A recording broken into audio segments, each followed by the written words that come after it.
ಕರ್ಣನಿಗೆ ಕೈಕಾಲ ಮುರಿದು ಎಡವನಾದ. ಆ ಅಶ್ವದ ಕಣ್ಣಗಳು ಕಾಣದೆ ಹೋದವು. ಏನು ಆ ರವಿಯ ಸಾರಥ್ಯದ ಹರಣನಿಗೆ ಕೈ ಕಾಲಗಳನ್ನು ಮುರಿದು ಹೇಳುವನಾದರೆ ಎಂತ ನೀಚನು ದುಷ್ಟನು ದುರ್ಮಾರ್ಗನು. ಸರಿ, ಆಮೇಲೆ ಏನಾಯ್ತು?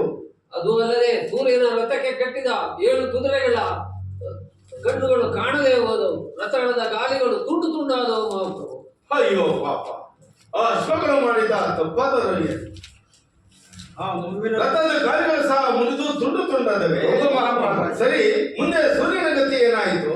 ಆ ಮುಳುವಿನ ದೃಷ್ಟಿ ಹಿಂದಕ್ಕೆ ತೆಗೆಯಲು ಎಲ್ಲವೂ ಯಥಾಪ್ರಹಾರ ಸುರಿವಾಯಿತು ಮಹಾರಾಜ. ಅಂತ ಮಹಾಮಹಿಮ